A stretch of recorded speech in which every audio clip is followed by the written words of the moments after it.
Sorry about the horrible weather. Yeah. It's a little warm. We joke and call it earthquake weather. 89 quake was a hot day. That's not going to fly. Don't get stepped on.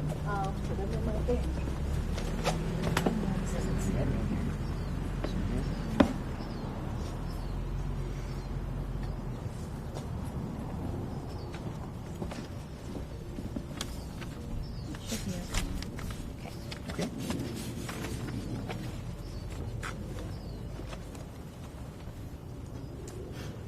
You all set? Okay, testing. Microphones working okay? Well, good morning, everyone. Thank you for coming. We're delighted to be here today to announce a major expansion of the Earthquake Brace and Bolt program, a program we're all very excited about that's making an impact in neighborhoods like these around California and especially here in the Bay Area. The California Earthquake Authority was established by the legislature over 20 years ago as an act by the state to make sure that Californians had access to affordable earthquake insurance. So the CEA is a not-for-profit organization formed by the state of California for the purpose of making earthquake insurance affordable, available, and the legislature gave us a very important assignment, and that is to do everything we can to develop and promote mitigation and retrofitting of older homes. My name is Glenn Pomeroy. I'm the CEO of the California Earthquake Authority, and it's my pleasure today to be with these wonderful partners and stakeholders in this important mission of making California not only better prepared structurally for when the ground starts to shake, but financially as well through the earthquake insurance that we offer. So we'll be hearing from several folks with a unique perspective in terms of this important task. I'll be introducing each of them in turn. But before I do that, I want to say a special thank you to our host for this morning, the owner of this home who allowed us to open it up and show you exactly how these brace and bolt projects are completed. Patricia Maurice, thank you so much for your gracious hospitality this morning. Well, and this homeowner is helping us spread the message that this home is now safer for earthquake, and these neighbors' homes can be made the same by applying for our Earthquake Brace and Bolt grant that we'll be talking about throughout this morning. But first, let's talk just a little bit about the risk, which is real, and we all need to pay attention to the fact that the scientists are saying the next big earthquake is coming. To lead that discussion, I'm pleased to introduce our partner from the U.S. Geological Service, Mr. Keith Knudsen, who will lead us through a bit of the science. Keith? Thanks, Glenn. Could you spell your name, Keith, when you get up there? I'm Keith Knudsen, Knudsen. I'm a geologist and also a deputy director of the U.S. Geological Survey's Earthquake Science Center. The USGS has two main goals in commemorating the anniversary of the 1868 earthquake. We're approaching the 150th anniversary. And the first is to make sure that Bay Area residents are aware that we live in earthquake country. We tell them about the science, and we hope they use that to be informed and to take reasonable actions. The second is, in this case, we like to make sure that people think about and spend time thinking about, ask questions, learn about the nature of the buildings they spend time in. Are they going to be safe in an earthquake? Will they be useful and functional following an earthquake? So I'd like to talk a little bit now about the last big earthquake on the Hayward Fault. It happened on October 21st of 1868, almost 150 years ago. It was about a magnitude 6.8 earthquake. Colleagues of mine, Jack Boatwright in particular, has done a lot of surveys of historical information. He even went around and looked in cemeteries at gravestones to see how they were impacted by the shaking. And he's done two things. One, he came out with the estimate for the magnitude of the earthquake, about magnitude 6.8. He also has generated a shake map, which is on one of these boards over here, showing the intensity of shaking. At the time, there were few people in the East Bay, maybe a few tens of thousands of people. That earthquake shook those people for about 40 seconds. The duration of strong shaking was about 40 seconds. This earthquake killed around 30 people, even though there weren't many people here in the Bay Area.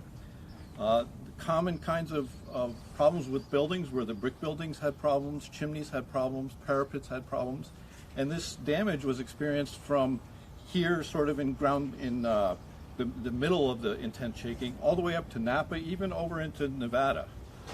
There were aftershocks that went on for weeks, And there was after slip, we believe, as well. But towns here in the East Bay suffered the most damage. In Hayward, then a town of about 500 residents, almost all of the buildings were severely damaged.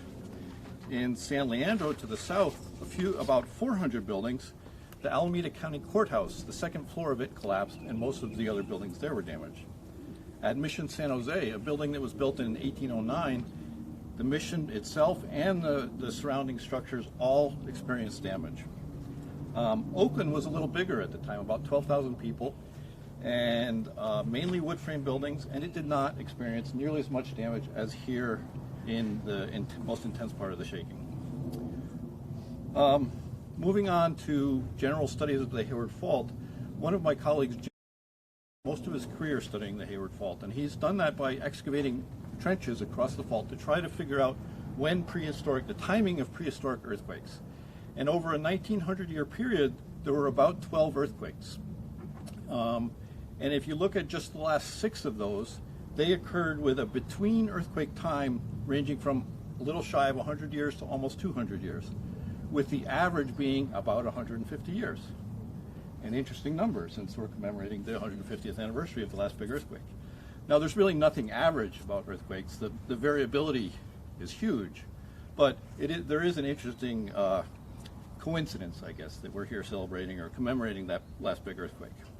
So based on the data that Jim and others have developed, we think that there's about a 1 in 3 chance of a large earthquake occurring on the Hayward Fault in the 30-year period from 2014 to 2043.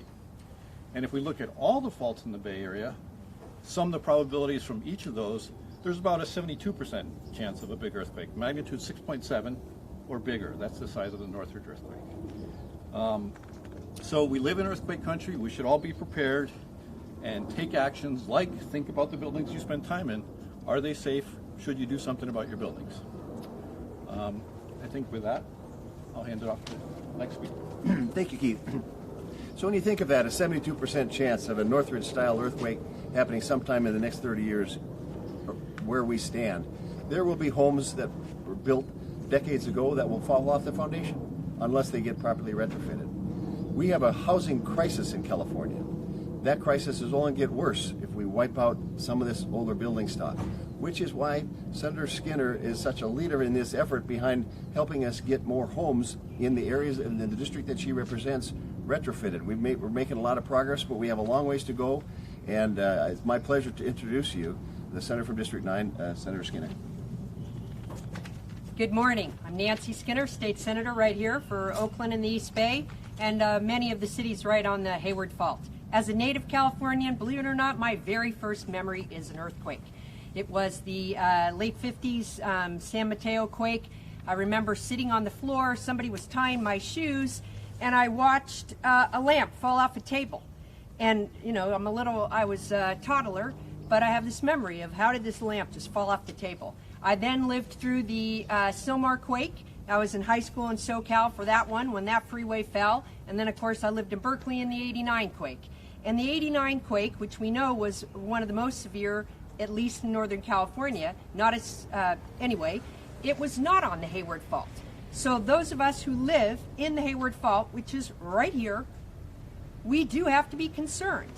And if you're standing out in the middle of a field, not anywhere near any structures, you're not likely to be hurt in an earthquake. It is being around structures or objects that are going to move, structures that are unstable. That is what creates the damage in quakes. And, of course, the injury. So we want to prevent that. And I'm very, very proud that so many households in my district have taken advantage of this incredible program, Brace and Bolt. Already we have about 1,300 homes right here in this district that have taken advantage, including the home we're looking at right now. And we've got over 400 in progress. So as we speak, over 400 homes right in my Senate district are taking advantage of earthquake brace and bolt. And the great thing about that is many of us, we don't have access to the right-of-way, to the kind of financing or capital that we need to bolt our home. And while we know that it's going to make us safer, it's sometimes difficult to do that. And so brace and bolt is just so essential. And the great thing I heard from Patricia this morning, our homeowner, is she said it was easy. And what a great thing about a government program that was easy to access and easy for her to use. So that is so important. So for our safety, for the ability for the Bay Area and the East Bay to recover quickly and to not exacerbate our housing crisis, I say, everybody, if you have not yet had your home bolted, use this great service, Earthquake, Brace and Bolt, and get your home bolted right away. Thank you. Thank you, Senator Skinner, who made such an interesting point, and that is, when the ground shakes violently, it's the man-made objects that will hurt people physically and financially when property is lost. But we can do something about that. Newer houses are built to a stronger building code. Homes that were built, let's say World War II and before, even all the way to 1979, need work to make it stronger, and we can do something about that. And a couple of years ago, we formed a joint powers authority with the Governor's Office on Emergency Services, Cal OES, our terrific partner in the management of this program. And here today to talk about how important this is in terms of the state's overall emergency preparedness plan is the Deputy Director of Cal OES, Christina Curry. Christina? Thank you, Glenn, and good morning. Christina Curry, Deputy Director at Cal OES, C-U-R-R-Y. It is a pleasure to be here this morning to once again launch an expansion of this important program. Californians have been through a lot. We have the memory of the earthquakes that have happened to us historically. We have the science that shows us that it's not a matter of if, but when. And certainly, especially today and over the last couple of days, the memory of such devastating fires that in the North Bay, all throughout California, that have cost lives and just rendered tremendous devastation on our communities. It can feel like a really dangerous place to be. But California is strong and California is resilient, and the mission of Cal OES is not only to be there to help communities respond and recover when disasters strike, but to help to buy down that risk, both in our investments and in our planning, to make sure that California is prepared. Brace and Bolt is just such a fabulous example of that. It's an accessible program, as the Senator mentioned. It's really taken off and become something that homeowners can really do to make a difference, to not only keep their families safe, but to protect their investment and to help California overall buy down its risk and ensure that when the next earthquake happens, that we will be that better prepared to recover and overcome. Cal OES is very proud to sponsor the Brace and Bolt program. It has helped thousands of Californians, like Ms. Maurice, who have taken the step to be a model not just for her neighborhood, but for this whole area and for all of California, on real steps that Californians can take to be safe. We encourage all Californians to do the same, to do what you can to be prepared, whether it's participating in next week's Great California Shakeout and practice how to drop, cover, and hold on. It's to participate in great programs like the Earthquake Brace and Bolt. It's to secure earthquake insurance if it makes sense for you. All of those will help us be better prepared, better resilient California, and continue to be the strong state that we are. Thank you. Thank you. So the California Earthquake Authority, this nonprofit organization established a couple of decades ago, given this assignment to work to promote mitigation throughout the state. So the law was in place, but then we needed the expertise in order to turn the law into helpful reality.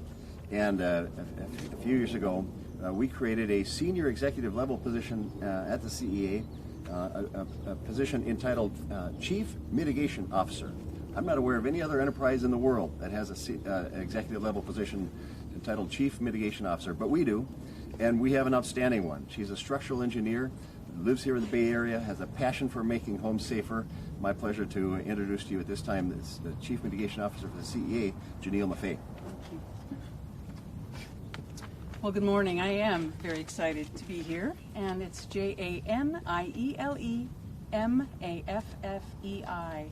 And we're just so excited to be able to announce that EBB is expanding to more California cities, more zip codes. We have helped more than 6,300 homeowners in California be more resilient, safer, and more prepared for earthquakes. The 2019 EBB program will be in 70 cities and 255 zip codes.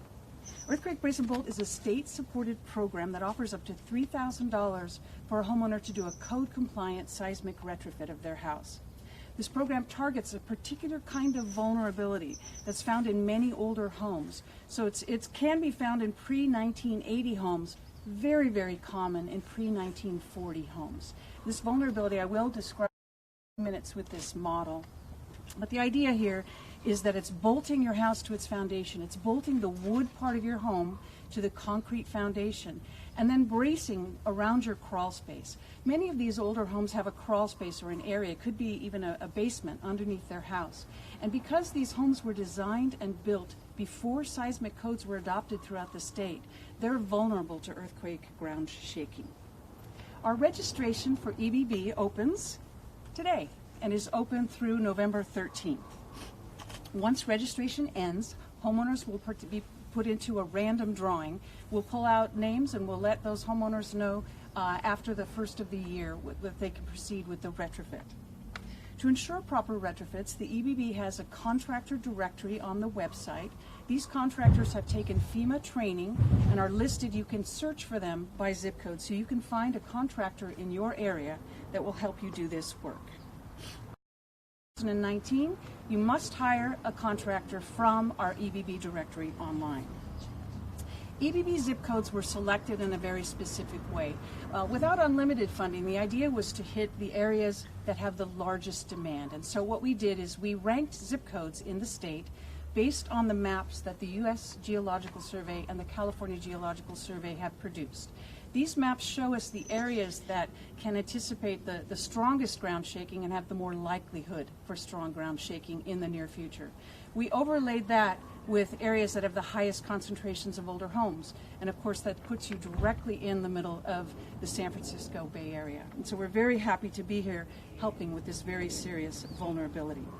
The 2019 EBB program will be funded using $3 million from the California Earthquake Authority and $3 million from the FEMA grant programs.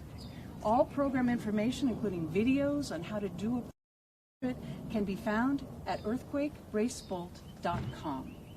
We also have customer service people available. We understand, particularly for the average homeowner that's going off to work every day, that construction is not easy. They don't know where to start. They don't know what to do.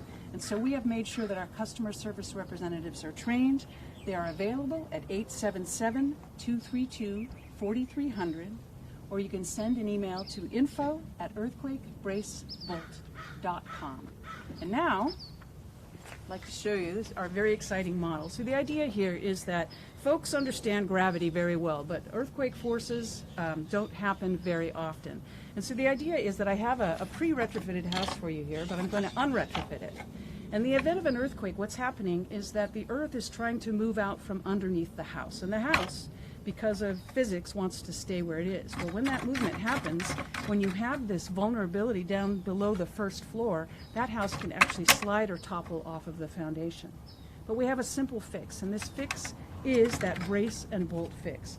And so a contractor or talented do-it-yourselfer goes under the house and bolts the house to its foundation, and then in that crawl space or basement area, they install plywood along the short stud wall that goes around the crawl space.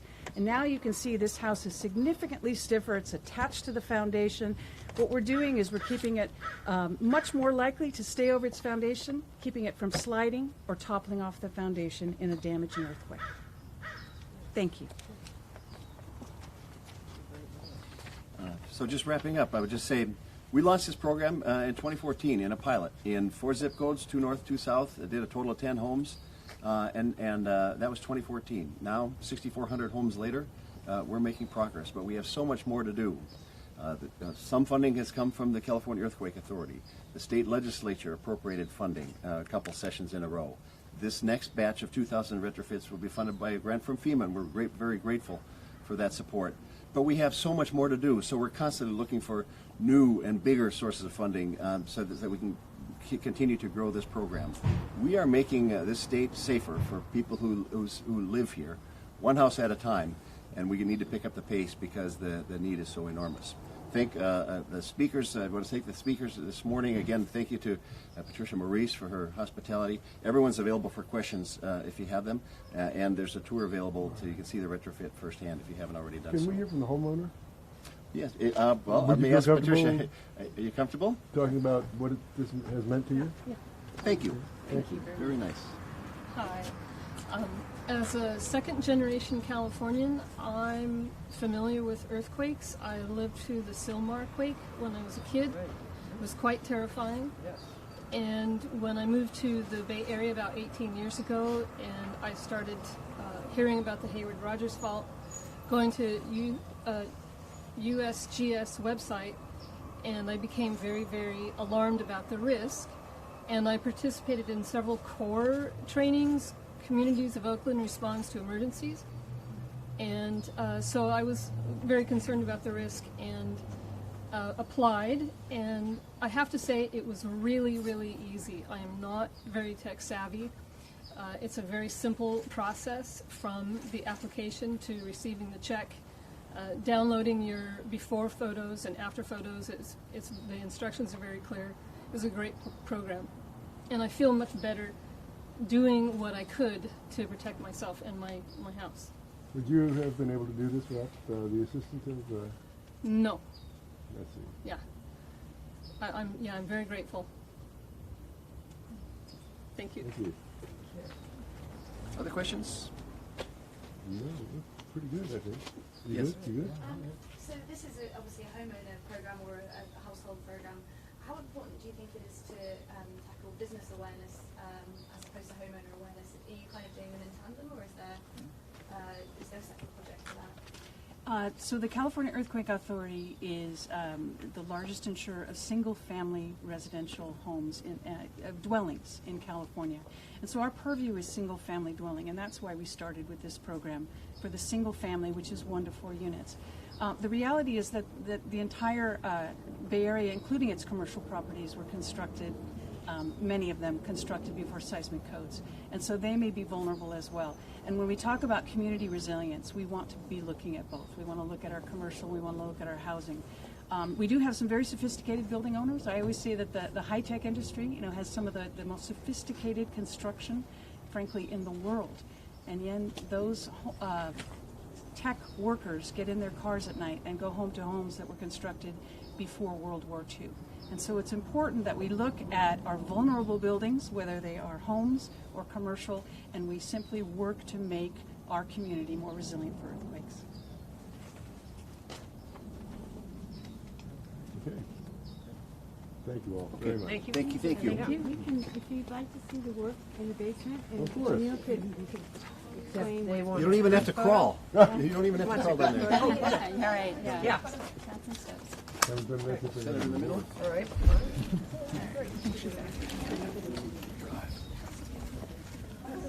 Thank you. You're a prince. Thank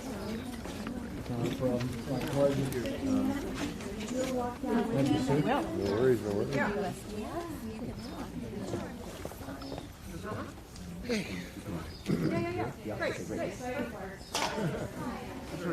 This is where it gets good.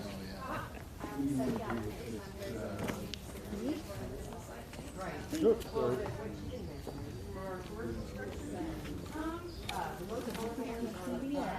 Hi. I'm just going to grab my microphone here.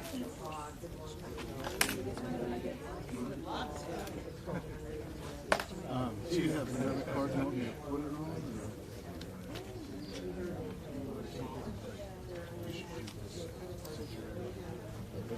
You're not going to pull all this down, right? No. Good, good. We're going to... Yeah. Great. And thanks for what you do. You bet. Thank you. Glad you could make it. Get the word out. That's what you are. Get the word out. That's the idea. It's astounding. Good seeing you. Yeah, I remember. Yeah, I remember. Yep.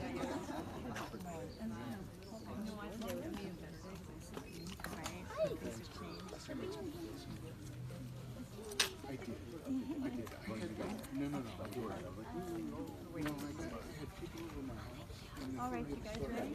It's something important, I know. This is my brain. Oh, come here. This is a smart one. Thank you. This is your brain on UV. Okay, so just put it on here.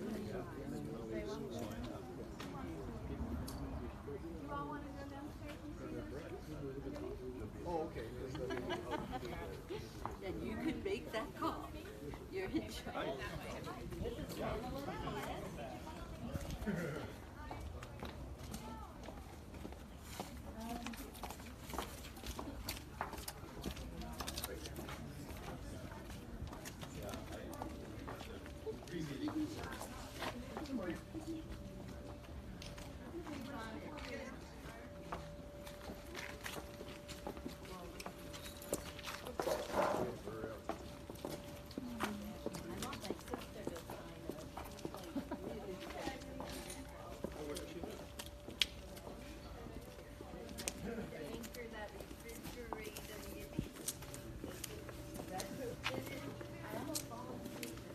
Make sure you watch your head as you go in. Oh, it's okay. I don't use my head much. Don't worry. So I use it right now. There we go.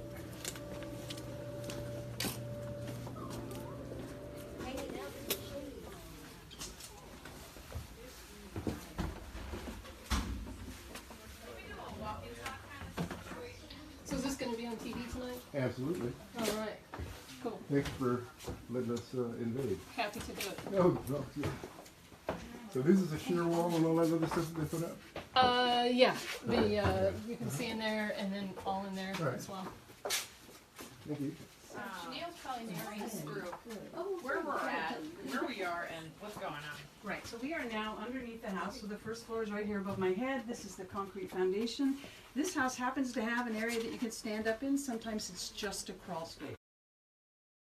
Plate. So here's the original wood part of the house, and you come in here and you're putting in a new anchor bolt between this piece of the house, which is wood, and the foundation of the house. So now what you're doing is you're holding that wood part to the concrete foundation. You're like clamping it down to the foundation. So they'll drill a hole down, squirt in some epoxy grout, hammer that bolt down in, let that epoxy grout dry, put a nut on it, and it's ready to go. Was this always here? Was this before you came in? Or? No, so what was there before is everything except for this block right here and this bolt. This is the new part. These brighter pieces of wood and the bright and shiny bolt.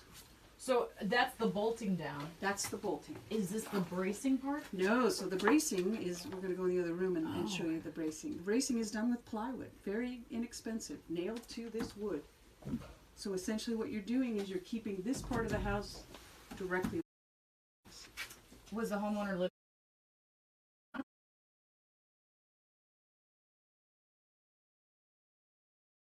Sometimes your neighbors don't even know that you're doing the work. So it is very definitely all under the house, and takes about 2 days for a contractor to do it. And you could still, you don't have to go to a motel, you don't have to go to a You friend's do not place. have to move out. Wow, so did you have to sink this a little bit further down? Because this is what kind of... It may have been that years ago they wanted to build this, and so they excavated out and put in new concrete. So once again, if we were under somebody else's house, you know, the soil might be right here because it's like that. We might be doing this kind of army crawl. Right. This house happens to have a basement, so the floor is a little lower. But the part where we're interested in is anchoring this wood part of the house to the concrete foundation. So, I mean, I know we don't use the Richter scale anymore, but what can this house now handle? Well, we do use Richter scales. Richter scales just measures energy. That's okay. Yeah. But when we're talking about damage, yeah, it's important to know how close is the fault, how large is the earthquake it can produce, how long does it last, and Hayward Fault, check, check, check. It's just, you know, we are in earthquake country. And so this is designed to perform very well in a very strong nearby earthquake. And so this design is very similar to what you would do with a new construction, new home. So if there were to be an earthquake higher than a 6.0, this house would be standing. This house has a much higher likelihood of staying on its foundation. That's right. All right. You have any questions? Yeah. So a house like this, you said these houses are kind of built in the 70s and 80s typically. Oh, no. Oh. So you might find that condition in a pre-1980 house. This house is very similar for the Bay Area. This was a pre-1940 house. And you will typically find this condition in a pre-1940 house. If you go under your house, some older, rusted, tiny little anchor bolts, but you will likely just see the studs. You don't see the bracing. And you really need to come in and put in a nice to code anchor bolt, a brand new one, and you'll know it's new when it's bright and shiny. For all those DIYers who go on YouTube, they can do this themselves? You bet they can. A talented do-it-yourselfer can absolutely do this. The building department lets you, our program lets you, and we've got information for a do-it-yourselfer. They will do it to the same standard that a contractor will do it. Maybe take them a little longer, but you can absolutely do it, and we're finding that most do-it-yourselfers are going to be able to do it for under $3,000. So for this homeowner, she received a $3,000 grant. That's right. Did she have to pay anything else extra out of pocket? I believe she had some out of pocket. You'd have to check with her for exactly what it is. On average, statewide, it's about a $5,200 retrofit.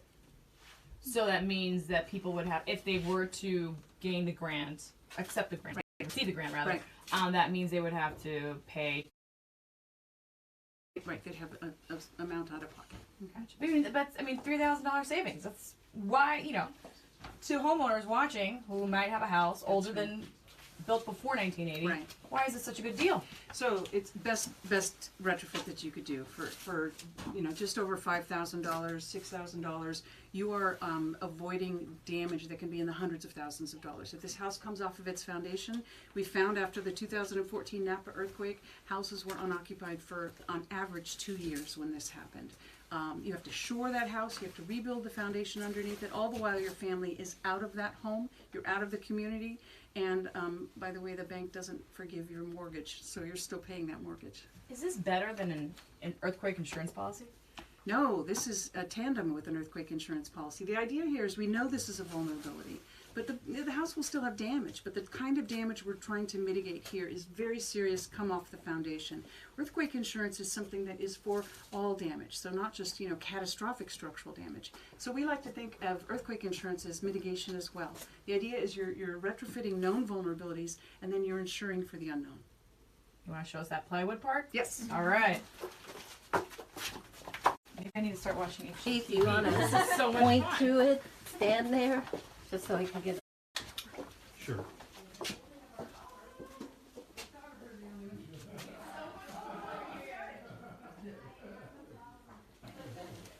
I feel like Diogenes. You're casting a shadow on it. Right? So, what do we have going on here? This is the bracing part. This is the bracing part. So you don't have to put the plywood on all the walls under your house, but you put them on, you know, at least 50%. Maybe for a two-story house, you might get up to 100%. The idea here is where we were standing before. We were looking at that flat piece of wood that I called a sill plate, and that's what that is right there. And then if you'll remember, there was a piece of that nicer, newer-looking wood that was above it with the anchor bolt. So that's going on behind this plywood. Those holes are vent holes. You know, you're going to put that between the studs, so that, of course, any moisture back there can come out. The idea here is that you can see it's nailed along the bottom, it's nailed up the stud, and it's nailed at the top. So now you've got these nails that are gripping that plywood to the studs. That plywood is very stiff. That is going to keep this floor from moving off of the foundation. Do it again.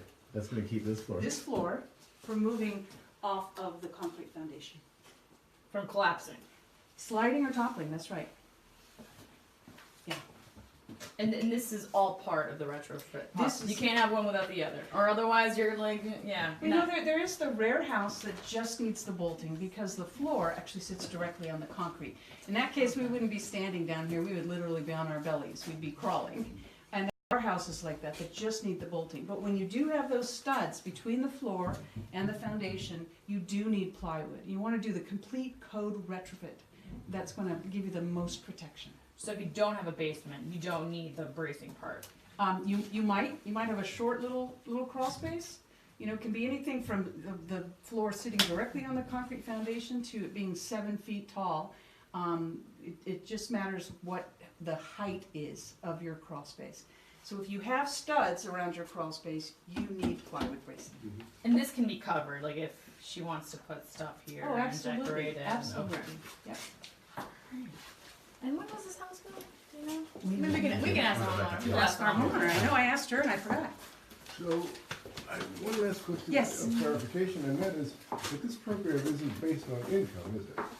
This program is not. We don't do any means testing. You need to be in a correct zip code. You need to have the house that has this vulnerability, was constructed before 1980 and has this bolting and bracing problem. And then once you register, of course, there is a random selection. And so we do come up with a waiting list. We were able to bring in our waiting list this year. I can't promise that for next year, but obviously we're working to get as much FEMA funding as we possibly can in the future so that we can keep this program going. So since it's not based on income, it really is for all Californians, isn't it? That's right. If you're in our zip codes, and our zip codes, as I said, started in the areas of highest hazard. So we've started in areas of highest hazard with the highest concentration of older homes. Thank you. Thank you. I thought it was important to get that in there. It because, is. you know, people Yeah. don't. Yeah. No, it's very Wouldn't important. think, you know, I didn't know until I asked them. Yes, thank you. What is the retrofit for a house that sits on a slab? Hey. You don't currently have a retrofit for the slab because it's presumed to have been